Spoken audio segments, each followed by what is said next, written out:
Iglesia Católica es la principal representación de Cristo en la tierra, pero para los líderes políticos es solo Juan Pablo. Más que cualquier otra persona, es el defensor de la Unión Soviética y la defiende pacíficamente. For we know that you were the force to light the spark of freedom over communism.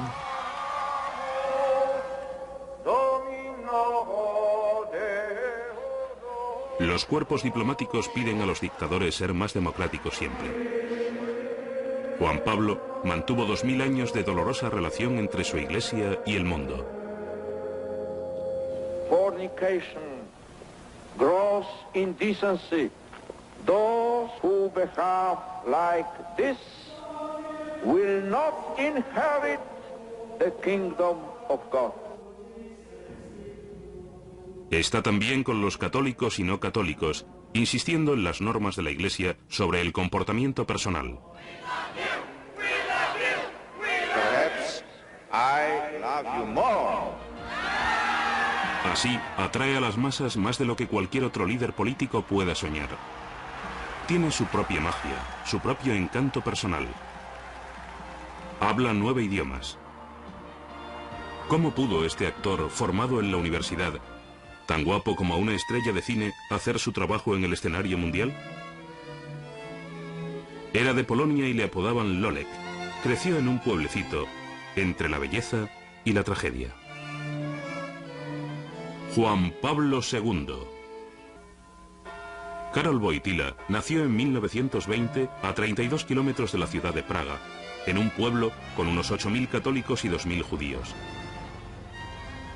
El pueblo de Auschwitz estaba solo a 24 kilómetros, pero pasarían 20 años antes de la influencia nazi. Valeritsa era la capital de la región. Había pescadores, abogados. Era un pueblo muy tranquilo y poco antisemita. A Juan Pablo le gustaban los deportes.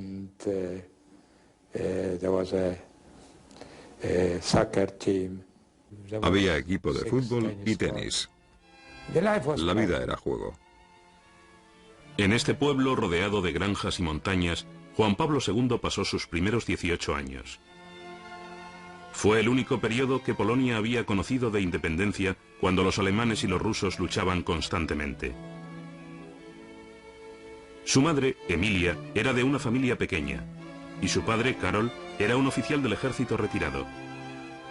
También tenían otro hijo, Edmund, de 14 años.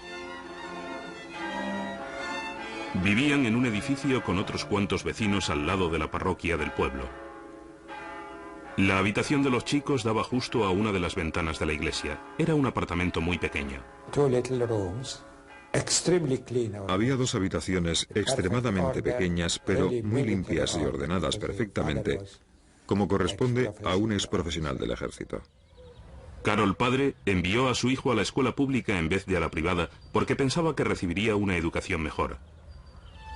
Cuando Karol tenía 8 años, su madre, que le enseñó a rezar y pedir en la iglesia, murió de repente al dar a luz.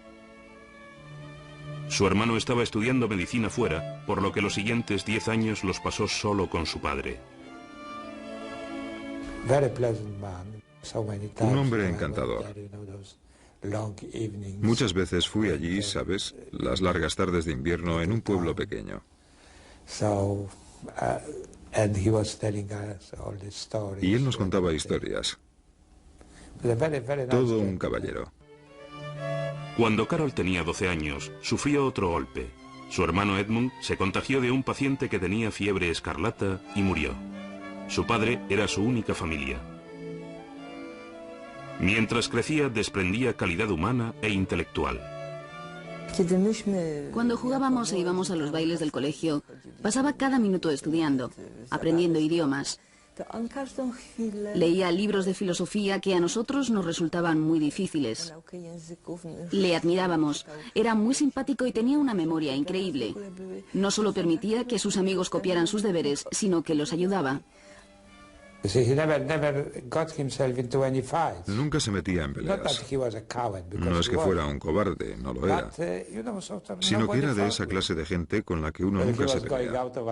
Cuando salía de mi casa, mi abuela siempre decía, ¿por qué no puedes parecerte un poco a Oleg? A Oleg le gustaba salir, escalar, remontar en canoa los ríos. Amaba los deportes. En el equipo de fútbol era el portero. Era el líder nato en los deportes de la escuela.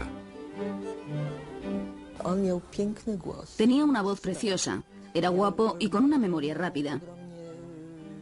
Su actuación durante las representaciones, tan extraña en un chico de su edad, no era como la de otros actores. Él representaba sus papeles de forma más ascéptica, más intelectual. En 1938 se graduó con unas notas que auguraban una carrera universitaria exitosa. Para dar a su hijo esta oportunidad, Karol padre alquiló un apartamento pequeño en Krakow, en la calle Kiniecka, cerca de la facultad. Karol Wojtyła pasó un año feliz en la universidad. Nuevos amigos, nuevos profesores, más clases que dar. Llegó a ser una estrella en el teatro universitario gracias a su preciosa voz. Toda esta felicidad terminó. Su segundo año en la facultad empezó con la invasión nazi de Polonia y la primera de las numerosas batallas que le enseñarían lo que los hombres son capaces de hacer. Ingenuamente nosotros creíamos que seríamos capaces de estudiar. Pero la universidad fue cerrada y 183 profesores llevados a campos de concentración. De ellos, muy pocos regresaron.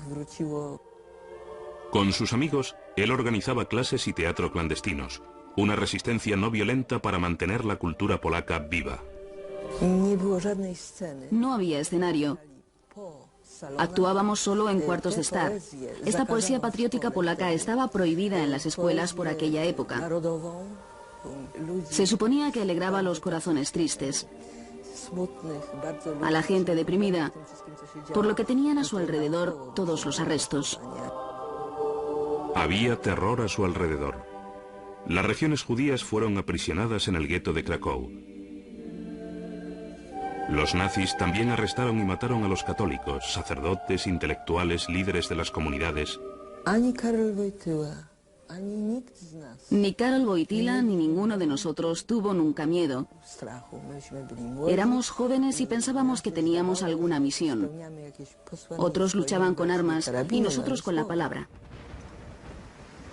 Para conseguir un permiso de trabajo para librarse de ser arrestado, Wojtyła tallaba piedra en una cantera y llevaba cubos en una fábrica farmacéutica. 4 años de trabajo le convertirían en el único papa moderno que ha sido obrero. Un día, en la iglesia, llamó la atención de un extraño asiduo, Tyranowski.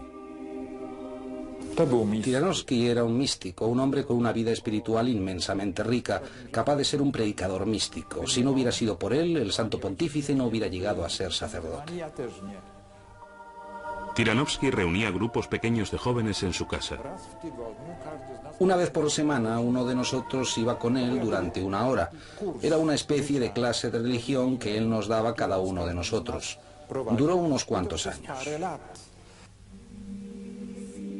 Él enseñó a Wojtyła sobre San Juan de la Cruz, que escribió que la salvación se podía ganar a través del sufrimiento. Un día, volviendo del trabajo, Wojtyła, que tenía 21 años, se encontró con que su padre había muerto de un ataque al corazón. Rezó toda la noche por el alma de su padre. La muerte de su padre fue una catástrofe. Se quedó solo en el mundo. Él parece muy independiente, lo es, pero necesita a la gente. Necesita no estar solo.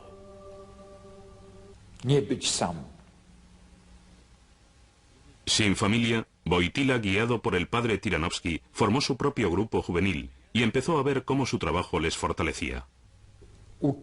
Hacer el mundo mejor a través de la belleza del teatro era un objetivo en su forma de actuar. Tyranowski le enseñó que el mundo podía ser mejor no a través de la belleza, sino de la actividad pastoral. Para Wojtyła, Eso era un descubrimiento novedoso. Si yo quiero hacer el mundo mejor, no tengo que ser actor. Yo puedo mejorar el mundo siendo sacerdote. Se metió en un seminario clandestino y habló a sus amigos de su decisión. Siempre pensamos que sería un actor, un excelente actor, porque tenía mucha personalidad. Pero cuando resultó que iba a ser sacerdote, nos impactó. Eso nunca lo esperamos. Pero fue tan leal a su grupo que actuó en todas las representaciones, con nuestro grupo hasta el final. El 6 de agosto de 1944, las tropas nazis se extendieron por Cracovia, arrestando a los hombres de entre 15 y 50 años. Wojtyła rezaba solo en su apartamento y se libró.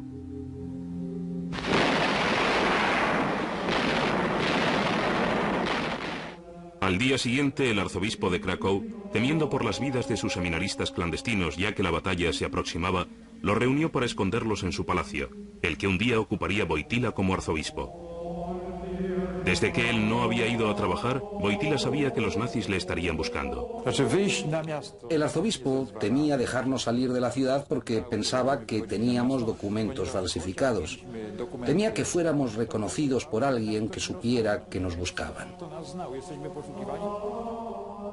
A la edad de 24 años, Karol Wojtyła había aprendido de primera mano lo malo de la raza humana. Algunos de sus mejores amigos fueron llevados a Auschwitz. Él vio gente asesinada, apaleada en las calles. Creo que fue una de esas experiencias que endurecen a una persona. Tenía 19 años cuando todo esto solo empezaba. Ese otoño, cuando la lucha se acercaba, no había razón en particular para pensar que el palacio del arzobispo o que todos los sacerdotes podían mantener vivos a los seminaristas noche tras noche.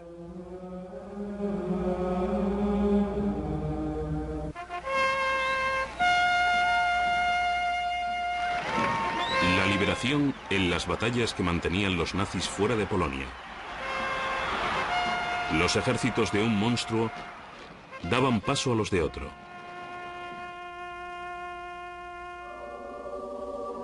Karol Wojtyła fue ordenado sacerdote en 1946 y la Iglesia le dio su primer billete fuera de Polonia.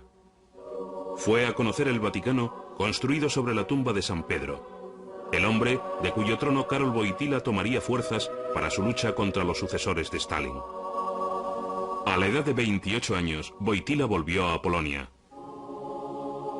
Un hombre delgado y sonriente llegó al pueblo de Niegowicz en 1948 para ser su pastor ayudante.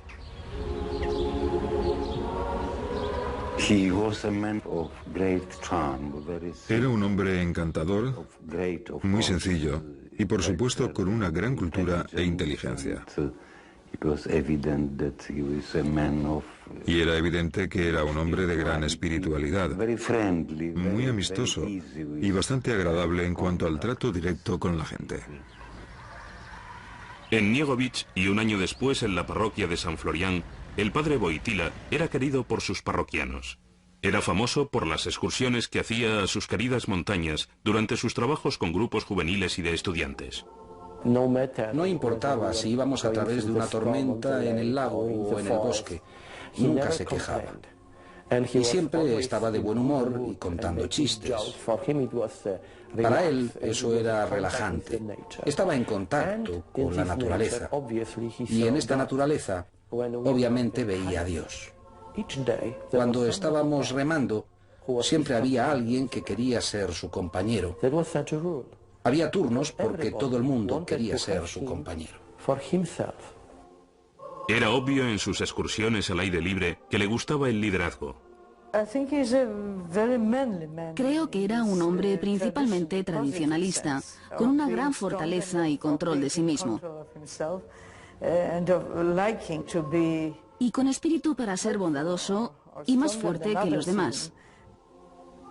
Era un sacerdote famoso, pero a causa de su calidad intelectual, sus superiores le relegaron de sus funciones parroquiales en 1951, por lo que pudo estudiar una carrera. En 1952, bajo la dirección de Stalin, los derechos humanos fueron de nuevo violados en Polonia. En 1953, el general jefe Stefan Wyszynski fue arrestado por criticar al gobierno. En 1954, el seminario Krakow, donde Wojtyła enseñaba, fue clausurado. Él fue transferido a donde enseñó ética y filosofía. Sus estudiantes le encontraban muy simpático, pero notaban su control. Es introvertido y tienes que tratarle de tal forma que se sienta a gusto y seguro contigo. Pero esto no le llevaba a desvelar sus secretos. Es un poco como un psicólogo que sabe cómo abrir tu mente, pero no mostrará la suya. Así que es una persona muy misteriosa. Publicaba su poesía bajo seudónimo. Se pensaba que el culto era inadecuado fuera de una iglesia, pero Wojtyła siempre lo practicaba donde quiera que fuera. Cada mañana celebraba una Eucaristía en lugares muy extraños. Algunos eran un bosque profundo, otros la orilla de un lago. Lo necesita y lo necesitamos. También probablemente sentía en lo más profundo que es adecuado porque está unido a los derechos humanos. Sus amigos jóvenes le apodaban tío. Llegamos a ser, en cierta forma, su familia. Y cuando uno de nosotros decidía pedir en matrimonio a una chica, antes consultaba al padre Wojtyła. Él nos casaba, bautizaba a nuestros hijos. Estas relaciones personales fueron la base para el libro de Wojtyła titulado Amor y responsabilidad. Trataba sobre distintos aspectos del amor y afirmaba que el sexo en el matrimonio podía ser una de las cosas más maravillosas en la vida. Todas estas confidencias de los demás le infundían el mayor respeto por los sentimientos entre un hombre y una mujer. Ve a los amantes como a los que dan y aceptan un regalo. Esto fue en esa época, hace mucho tiempo, muy novedoso. Porque nosotros estábamos acostumbrados a que la Iglesia nos hablara de la sexualidad en términos de tener hijos. Él enseñó que nadie puede ser utilizado como fin. La dignidad inviolable de todo ser humano había llegado a ser lo más importante para Juan Pablo II en moralidad y política.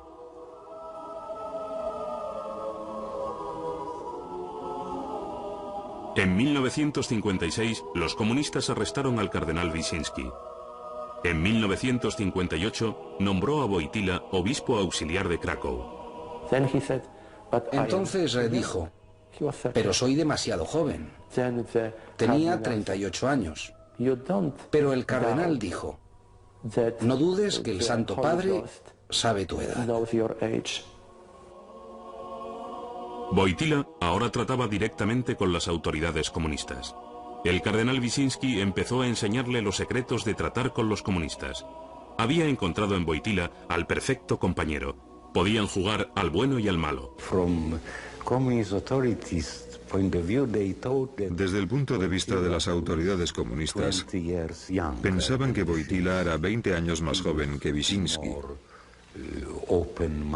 ya que tenía una mente más abierta y más flexible. Y Wyszynski era un enemigo. Y por supuesto, ellos habían negociado duramente. Descubrió que era posible negociar con los comunistas desde una posición fuerte, aunque parezca una posición de debilidad. Creo que aprendió mucho sobre diplomacia. El joven obispo aprendió mucho más incluso sobre diplomacia en el Concilio Vaticano II, celebrado en Roma a comienzos de los 60. Todos los obispos del mundo fueron convocados por el Papa Juan XXIII para reconsiderar aspectos de la Iglesia Católica Romana.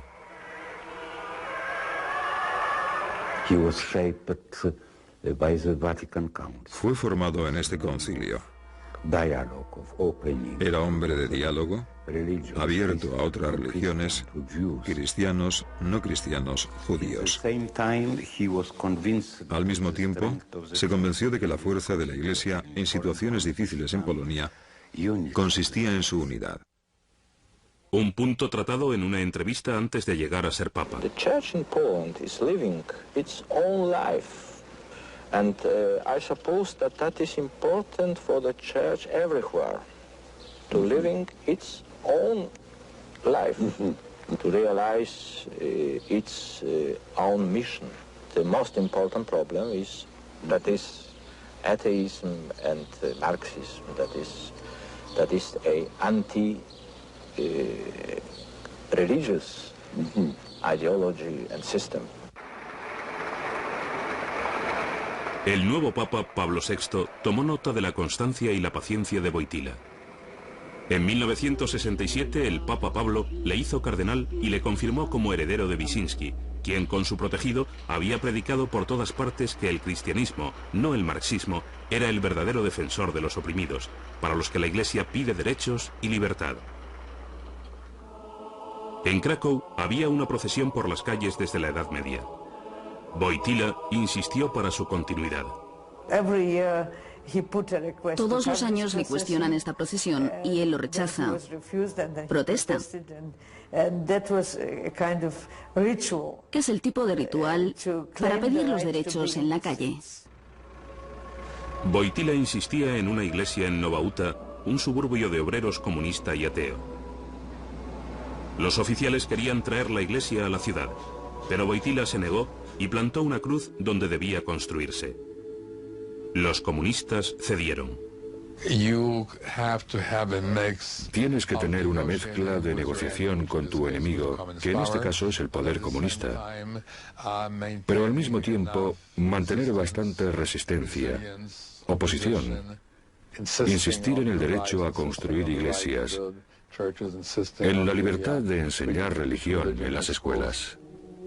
En 1976, Pablo VI invitó a Wojtyła al Vaticano a dar una serie de 22 sermones durante la Cuaresma en la capilla privada del Papa. El mundo no se enteró. Pero el Vaticano estaba siguiendo una seria búsqueda. No había habido un Papa no italiano en 455 años. El cardenal de Polonia tituló sus sermones Un signo de contradicción.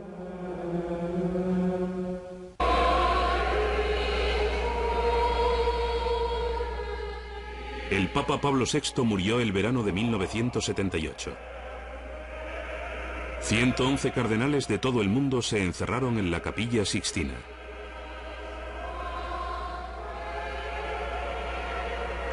Juan Pablo I no les había hablado de sus problemas de salud y después de 33 días murió durmiendo de un ataque al corazón.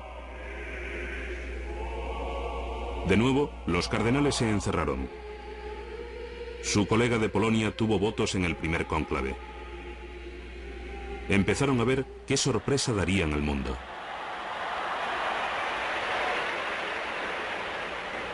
Habemus Papam. Habemus Papa, voz latina para decir tenemos Papa. Pero al oír su nombre la multitud se quedó pasmada. Cardinalem Wojtyła.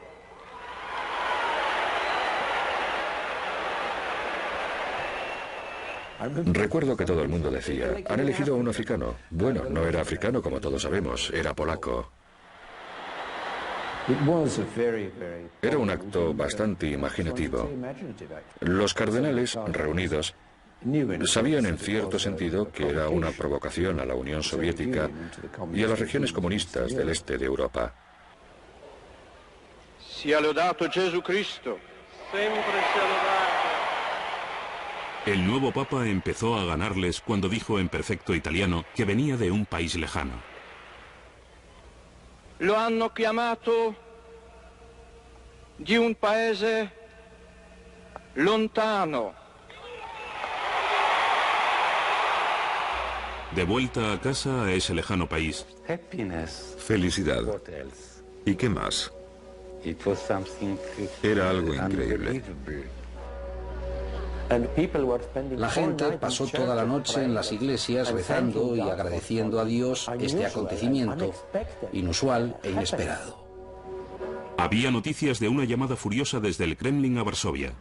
Dicen que el teléfono sonó así. ¿Quién permitió, camaradas, a este Karol Wojtyła ser cardenal? Porque nunca hubiera sido un miembro del cónclave, ni mucho menos elegido papa. Era demasiado tarde.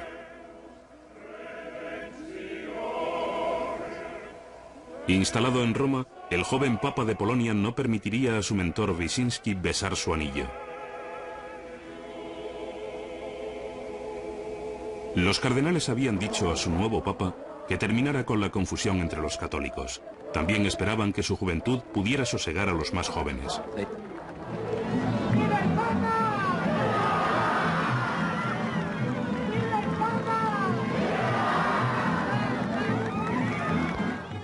De viaje por México 3 meses más tarde, Juan Pablo se quedó asombrado de las masas de gente jamás vistas sobre la tierra. Les dijo que la política era asunto de la Iglesia cuando afectaba a cómo la gente trata a la gente. Dijo al mundo que la cristiandad, no el marxismo, era la verdadera teología liberadora que defendería al pobre y al oprimido. Pero México era solo el comienzo. Quería ir a casa, a Polonia. Hubo otra llamada furiosa de Moscú. Brezhnev telefoneó al primer secretario del Partido Comunista de Polonia y le dijo: no puedes fingir que todo el mundo está enfermo, no puedes recibir al Papa. Y el polaco respondió a Brezhnev: bueno, no sea ridículo, no podemos fingir durante años que todos estamos enfermos en la cama.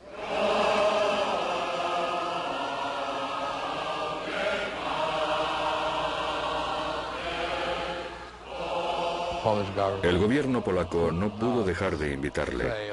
Lo hicieron odiando cada minuto. Fueron odiosos hasta la muerte. Tenían que vivir con esto, y murieron con esto. Fue un encuentro más allá de las palabras.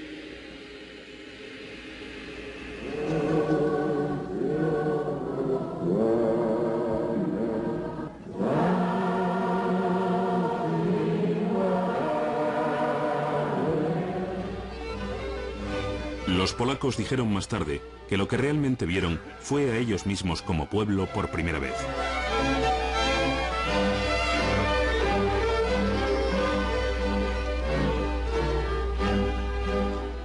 $1,5 millones de personas se reunieron en el campo, trasladándose silenciosamente, y todo el mundo comportándose como amigo de su vecino.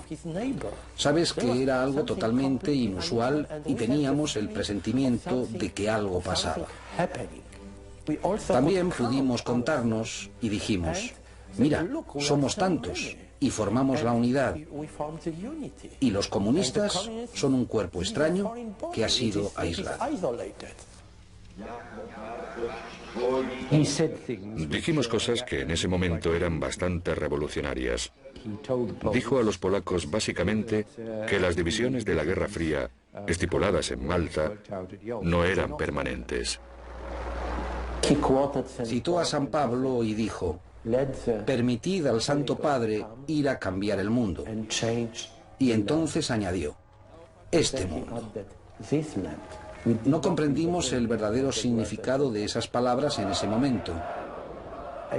Un año más tarde lo entendimos mejor. Fue como un fuego a través de Polonia, ¿sabes? La gente uniéndose y uniéndose a solidaridad. En pocas semanas aumentó a casi 10 millones. Al haber extendido el fuego de solidaridad, el Papa no les dio a los soviéticos la oportunidad de recuperarse. Él visitó los Estados Unidos. Durante una semana gloriosa, fue un héroe americano.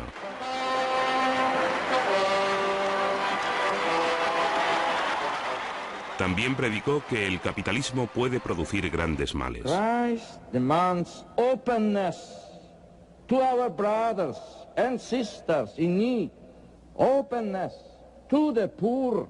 Los americanos encontraron que luchaba por la moralidad personal tanto como contra el comunismo. Se declaró en contra del control de la natalidad, del matrimonio de los sacerdotes, de las mujeres que ejercen el sacerdocio, del sexo prematrimonial y del aborto. We will stand up and proclaim that no one ever has the authority to destroy unborn life.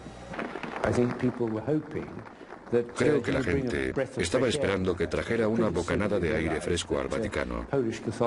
Pero muy pronto se dieron cuenta de que el catolicismo polaco es muy tradicional, muy conservador, y que sería inútil esperar grandes cambios. Pero lo que sea que los católicos pensaban de él, estaba claro que el Papa sacaba la fuerza de la muchedumbre que congregaba.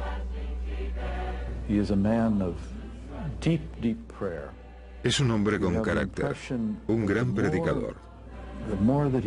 Es un hombre con carácter, un gran predicador. Uno tiene la impresión de que cuanto más reza, más se siente como el hogar de millones de personas. Y cuanto más está con la gente, más puedes ver que reza.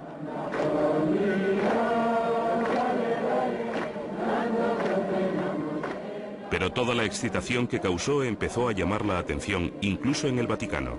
Holy Father, some people say that you are traveling too much. Yes, I am convinced you are. I am convinced that I'm traveling too much. Thank you very much. But sometimes it's necessary to do something of what is too much. En Brasil apoyó a los obreros en su lucha ilegal para mejorar las condiciones, aunque insistió en que debían mantenerse sin violencia. Ofreció a los dictadores un acuerdo. Si ellos permitían la democracia, conseguirían lo que pedían. Podían compartir una ilusión. We meet you not with pride, but with humility and on bended knees.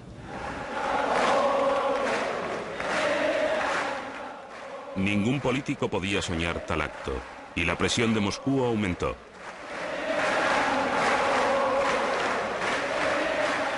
El movimiento de solidaridad que él había inspirado empezó a crecer sin control. Si alguna cosa amenazaba el equilibrio en Polonia, podía ser la excusa para hundirle en Moscú.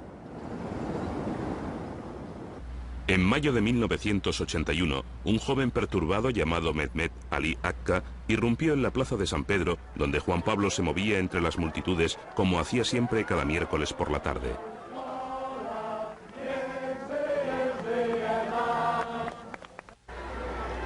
El 30 de mayo de 1981, Juan Pablo II se convirtió en el primer papa tiroteado de la historia.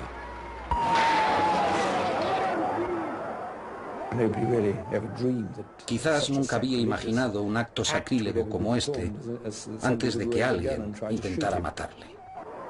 No solo había sido el primer papa polaco, sino también el primer obrero. Ahora también se convirtió en el primero tiroteado. Una bala atravesó su abdomen y llegó a los órganos vitales. Casi se desangra durante los 15 minutos que tardó en llegar al hospital.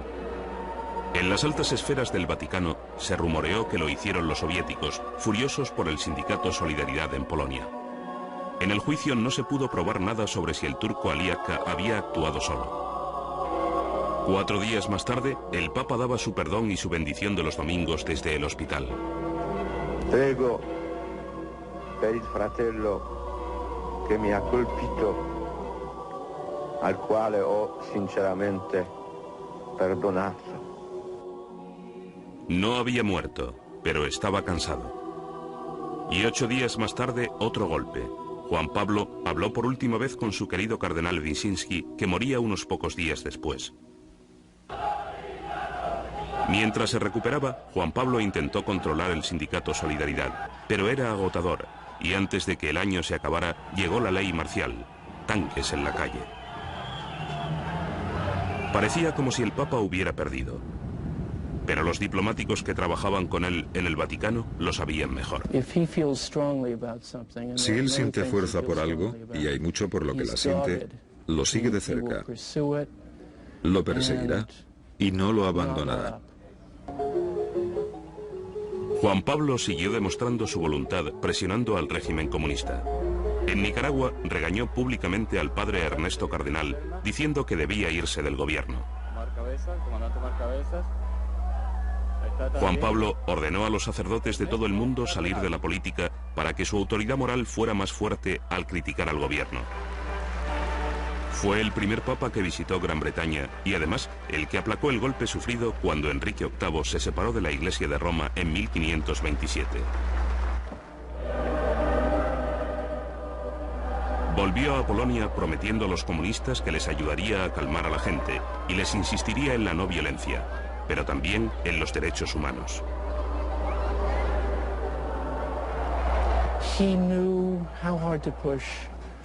Sabía lo mucho que podía presionar, cuando podía y cuando no. Y presionó tanto como pudo. Había veces que paraba un poco, pero nunca del todo. Los oficiales eran reacios a dejarle ver al líder de Solidaridad, Lech Walesa. El último día de su visita a los comunistas, mandó un avión a recoger a Lech Walesa y los dos se reunieron en secreto en la montaña. Caminaron juntos un rato, en privado. Tenía un plan para apoyar moralmente al movimiento de comercio libre y a Walesa. Se rumoreó que el Papa le dijo que se calmara. Los periodistas occidentales llamaron a Juan Pablo traidor a la libertad. Él estaba por delante de todos ellos. El Papa estaba diciendo algo como esto: tienes que luchar por tu libertad. Tienes que ser duro, pero no puedes matar. Esto dio resultados maravillosos durante el periodo de Solidaridad. Ni una sola ventana se rompió. En Roma, como si perdonar fuera lo que querían que hiciera, el Papa visitó a Aliaca en la cárcel. Les dijo a los periodistas: he hablado con él como si hablara con un hermano al que he perdonado, que goza de mi confianza. Durante 1980 viajó por Calcuta, donde felicitó a la Madre Teresa por su trabajo con los pobres. En Chile, durante una revuelta, dijo: no nos cansaremos de repetir por todas partes que la violencia no es cristianismo. Los comunistas se cansarían. En 1987, bajo síntomas de agotamiento económico y moral, el líder del comunismo polaco, Jaruzelski, fue al Vaticano. Algo nuevo estaba sucediendo. En Moscú, Mikhail Gorbachev estaba promocionando la perestroika, reestructurando. La forma de Juan Pablo de hacer las cosas estaba triunfando. Durante el invierno de 1988, los comunistas pidieron negociar con Solidaridad. En un año, el muro de Berlín cayó. Y Checoslovaquia, Hungría y Rumanía. El mundo estaba viendo cómo el imperio se terminaba. Juan Pablo había seguido el ataque desde dentro. Ayudó a que fuera pacífico y no la terrible batalla que la gente temía. Era una mezcla de lucha y negociación que había llegado a nivel papal. Todas estas lecciones que había aprendido en Cracov llegaron a ser un gran arte, una gran forma de diplomacia. Ese diciembre fue la primera vez que un líder soviético iba al Vaticano. Mikhail Gorbachev más tarde escribió que Juan Pablo, su filosofía y sus pacientes acciones hicieron posible una nueva forma de pensar en todos ellos. En los años 70 las recompensas por su coraje y su disciplina habían sido muchas. El muro cayó. Él realizó otro de sus sueños e hizo su primer viaje a la antigua Unión Soviética, a la católica Lituania, la tierra de la familia de su madre. Sus amigos fueron a visitarle al Vaticano. Entonces tú te sientas y almuerzas con él. Está completamente relajado y contando chistes. Tiene un gran sentido del humor. A propósito, es muy divertido. Habla sobre literatura polaca y sobre los amigos y toda la gente que conocemos. Sus viejos amigos le recuerdan muchas cosas. Juntos recordamos. ¿Recuerdas la terrible lluvia? ¿Recuerdas cómo nos perdimos una noche y caminamos a través del bosque siguiendo las estrellas y cómo hicimos un fuego para sobrevivir hasta la mañana? Nos gustaba. Incluso tuvimos la reunión del 50 aniversario de graduación de la escuela en el Vaticano. Él se acordaba de la familia de cada una de las chicas y del nombre de los padres de todo el mundo y de lo que él hizo en Wadowice. Pero algunos de sus antiguos compañeros no acudieron. El día en memoria del Holocausto de 1994, Juan Pablo invitó a la comunidad judía de Roma al Vaticano a un extraordinario concierto conmemorativo. Si se busca una epifanía de un malentendido que duró 2000 años y que está llegando a su final, esta lo era. Desde el principio de su pontificado, Juan Pablo dirigió en la sombra las negociaciones con judíos y musulmanes. Algunas veces, contra el consejo de sus asesores, apoyó las relaciones diplomáticas con Israel.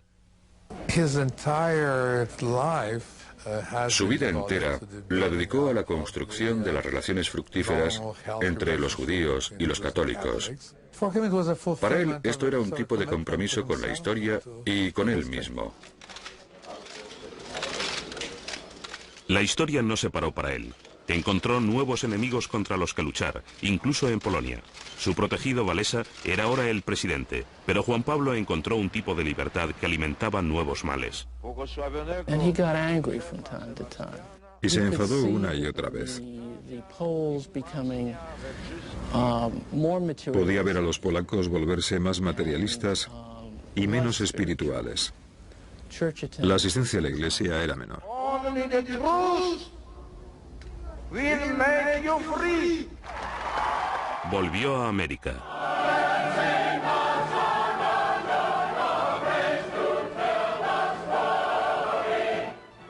John Paul II, he loves you. Aconsejaba en contra de la fascinación con la que la nueva tecnología podía confundir a la gente que creía que así podían controlar todas las cosas, lo que se llamó cultura de la muerte, la que veía en todas las cosas desde el genocidio hasta el aborto. If you want equal justice for all and true freedom and lasting peace, then America defend life.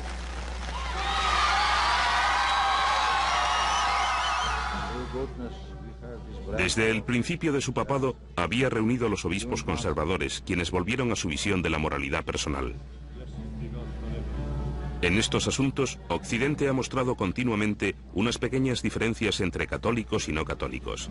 Pero Juan Pablo II ha mostrado desde hace mucho tiempo que no tenía problema por ir en contra de la opinión pública en cualquier materia. No es ya una Eucaristía de la Iglesia. La ordenación de las mujeres como sacerdotes, el matrimonio de los sacerdotes, el celibato, sobre todo esto, no, no y no, olvidadlo, no en mi época. Amén. Él dejará atrás en la historia a la gente que le quiso y le admiró, y a la gente que le odió y estuvo en desacuerdo con él, a quienes conoce. Y creo que su sentimiento hacia la gente que se opone a él es el atraerlos a su terreno. Y esto conlleva un tipo de coraje que creo que es la clave al hablar de este hombre. El coraje es la lección más visible que Juan Pablo deja a la historia. Los consejeros que viajaban con él le veían demostrarlo en uno y otro sitio, cuando luchaba por extender su mensaje principal de fe.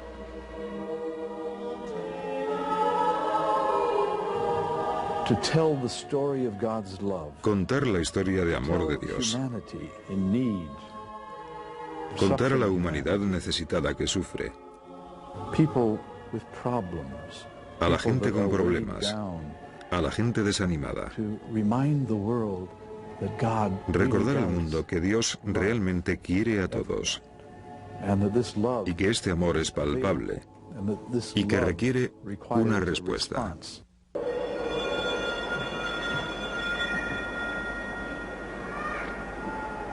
Si el amor de Dios requiere una respuesta, la vida de Juan Pablo es el modelo. Ha aconsejado al mundo una y otra vez el no continuar produciendo mal, como cuando sucedieron las atrocidades de Hitler y Stalin, a pesar de que la gente buena actuara en contra de ellos. Cuando los derechos humanos son violados, así empiezan las guerras.